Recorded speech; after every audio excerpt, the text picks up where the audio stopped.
भविष्य के विषय में, वर्तमान क्या चल रहा है। अगर आपने वर्तमान को ठीक कर लिया तो आपका भूत भी श्रेष्ठ होगा और भविष्य भी उत्तम होगा।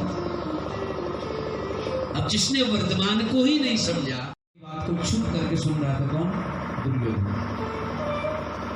तुरंत भीतर आए, क्यों रे दासी पुत्र, जिस थाली में खाते हो उसी में छेद करते हो, हमारे खिलाफ हमारे पिता को भड़काते हो। जाओ, आज से तुमसे मंत्री पद छीन लिया जाता है, तुम्हें बहिष्कृत किया जाता है। करेगा, मैं स्वयं अपना इस्तीफा दे देता हूं और ऐसे अंधे राज्य में मुझे नहीं रहना। अपना इस्तीफा लिख करके दुर्योधन को दे दिया। अपनी पत्नी का हाथ पकड़ा और सुदूर जंगल में गए। वहां एक कुटिया बना करके, पर्ण कुटी बना करके रहने लगे। बड़ी सुंदर कुटिया बना के रहने लगे और वही भगवान के नाम का भजन करते हैं। एक दिन भगवान की शोभा यात्रा निकली। भगवान पांडवों के शांति दूत बन करके कौरवों से संधि के लिए आ रहे हैं और विदुर जी को जब पता चला कि भगवान आ रहे हैं हस्तिनापुर में, तो प्रसन्न हो गए।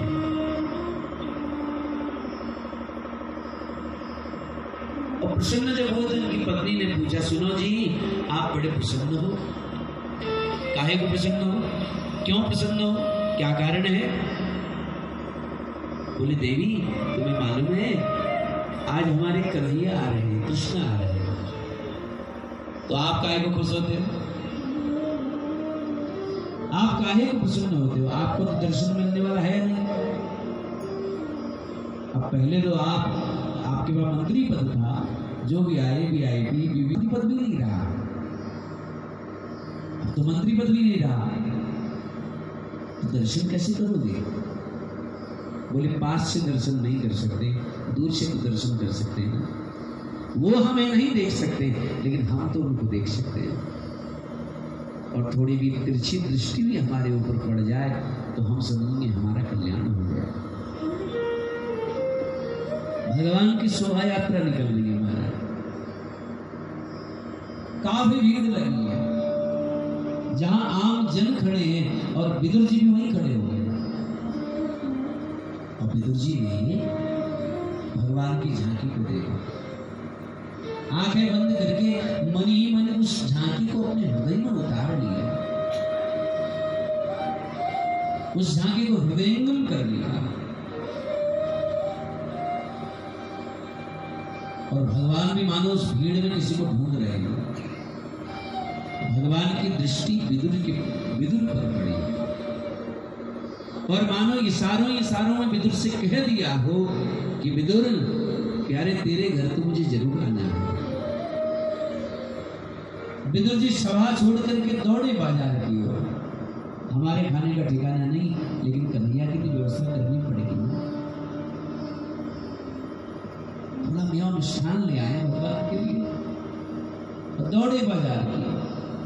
और इधर दुर्योधन ने कपटतापूर्ण मैत्री का परिचय दिया है। जगह जगह तोरण द्वार सजाए गए, माताएं अपने अपने अट्टालिकाओं पर बैठ करके पुष्प की वर्षा कर रही हैं।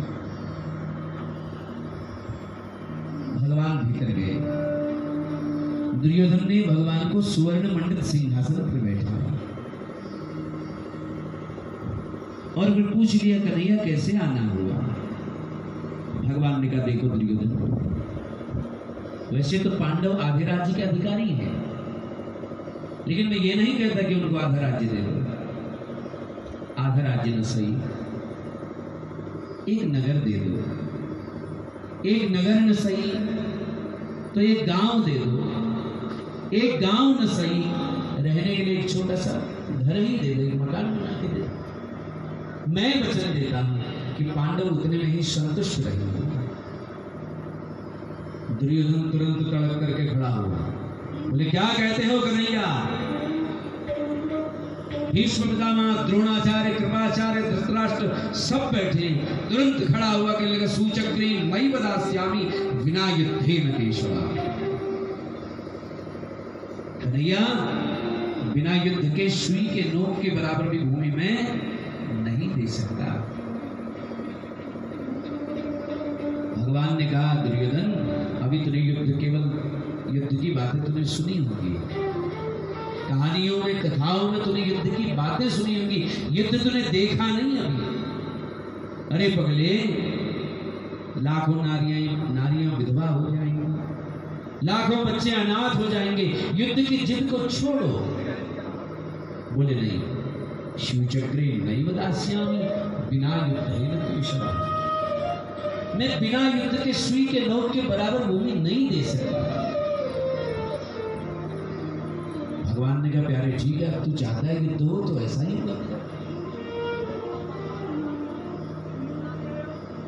और भगवान जाने लगे। भगवान जब जाने लगे, दुर्योधन ने कहा मेरी मां गांधारी ने 56 प्रकार के भोग बनाए कन्हैया, थोड़े उसको तो पाते जाओ।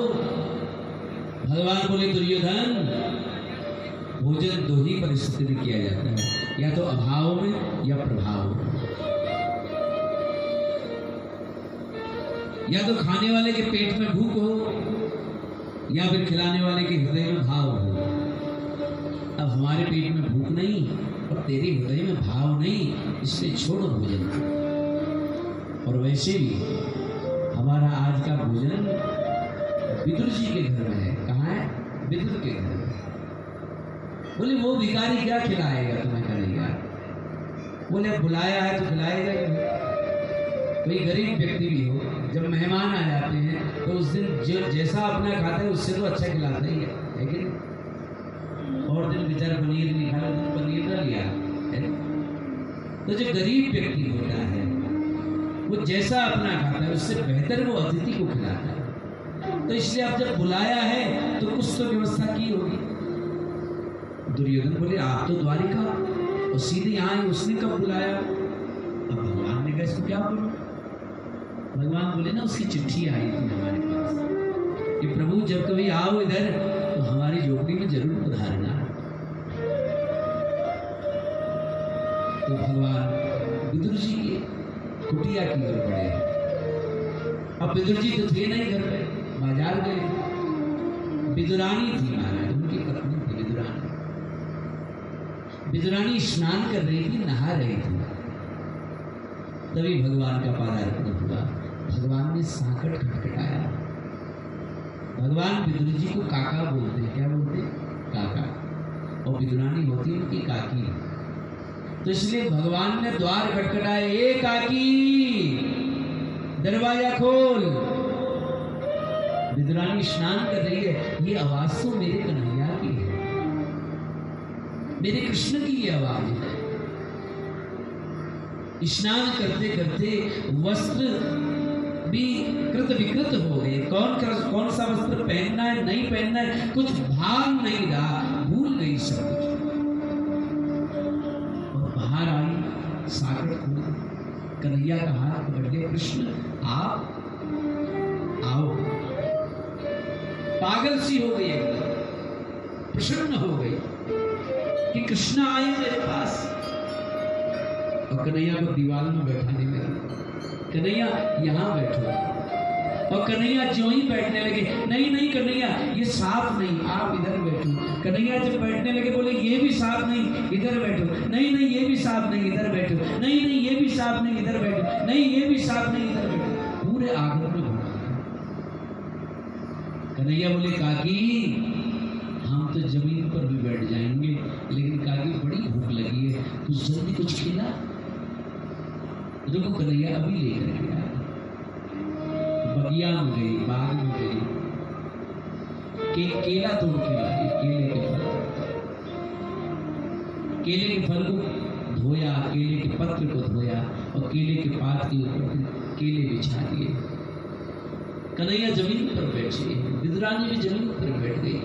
विदुरानी उन केले के छिलकों को छिलती और गूदे को फेंकती और छिलकों को भगवान को खिलाती। और भगवान भी बड़े प्रेम से उन केले के छिलकों का भोग लगाते। विदुरानी की आंखों में आंसू है, प्रेम की भाव है। भगवान को निहार रही है और भगवान मंद मंद स्मित हास्य कर रहे हैं, मुस्कुरा रहे हैं और केले के छिलकों को पा रहे हैं। फिर छीला, फिर कूदा फेंका, फिर छिलका खिलाया, 3-4 छिलका खिला चुकी है। फिर पूछ रही है, प्रभु कैसा है हमारी बाग का फल? भगवान बोले, काकी बड़ा मीठा है, बड़ा मधुर है।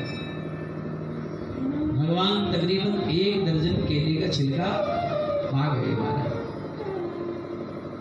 अब विदुर जी आए, बाजार से आए। विदुर जी ने जल्दी द्वार खटखटाया, ए विदुरानी जल्दी द्वार खोल। विदुरानी आई, बोले हल्ला क्यों करते हो? बोले ये मेवा मिष्ठान जल्दी तैयार कर, वो टीढ़ी टांग वाला न जाने कब आ जाए।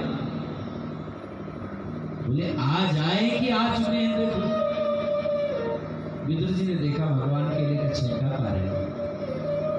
विदुर जी दौड़ करके गए, भगवान के हाथ से वो छिलका छीन करके जमीन पर पड़े। ये क्या प्रभु, आप छिलका पा रहे हैं? अपनी पत्नी को डांट लगाई, प्रभु को भी था तो बड़ा मधुर, था तो बड़ा मीठा। विदुर जी कहने लगे, प्रभु ये मेवा, ये मिष्ठान लाया हूं आपके लिए बाजार से, थोड़ा इसको भी पाओ। बोले नहीं प्यारे, अब तो पेट भर चुका है। नहीं प्रभु, हमारा मन रखने को थोड़ा तो पाइए। भगवान ने थोड़ा सा मिष्ठान न लिया, अपने मुख में रखा और बोले, विदुर एक बात कहूं प्यारे, बुरा नहीं मानना। बोले जो स्वाद उन छिलकों में था ना, वो तेरे इस मिष्ठान में नहीं है। वस्तु तो भगवान भाव के भूखे, कि भाव के वश में है भगवान, भाव के वश में है भगवान, भाव के वश में है भगवान, भाव के वश में है भगवान। भाव बिना सब साधन झूठो, भाव बिना सब साधन झूठो, बिरथा सकल विधान, भाव के वश में है भगवान, भाव के वश में है भगवान।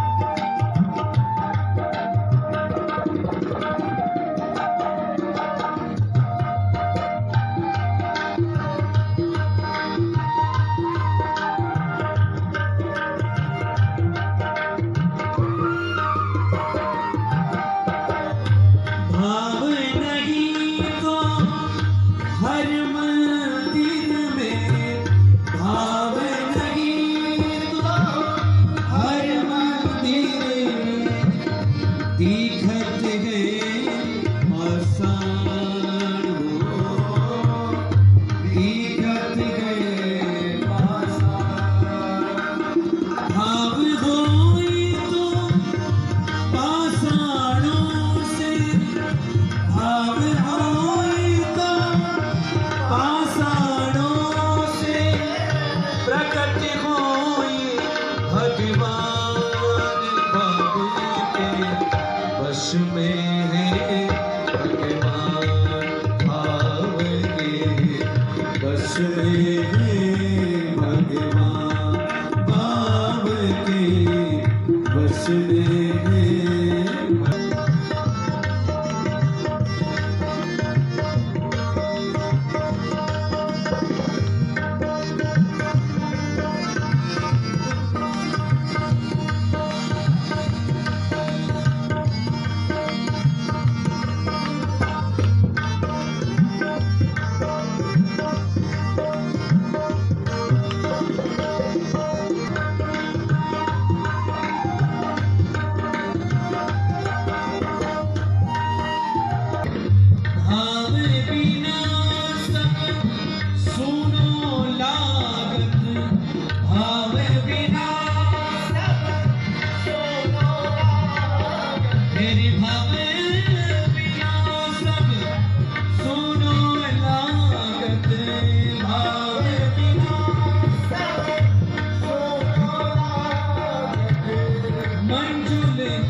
कुंज लतान मान के बस में है भगवान भाव के बस में है भगवान भाव के बस में है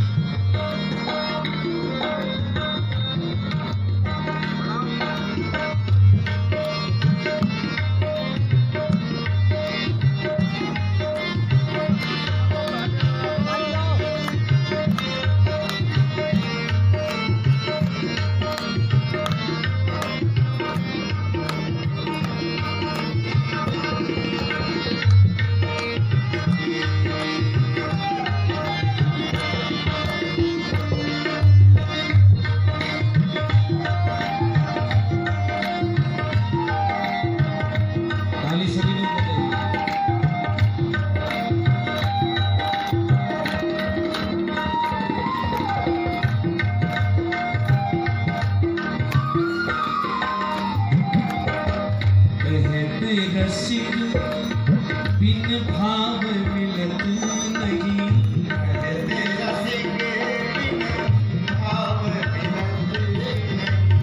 सपने श्याम सपने श्याम भाव होए तो जित देखूं तित भाव मेरी भावे होई तो जित देखो तित भावे होई तो जित देखो तित दिखत सुंदर श्याम के बस में है भगवान भाव के बस में है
दौलत राधा कुंजन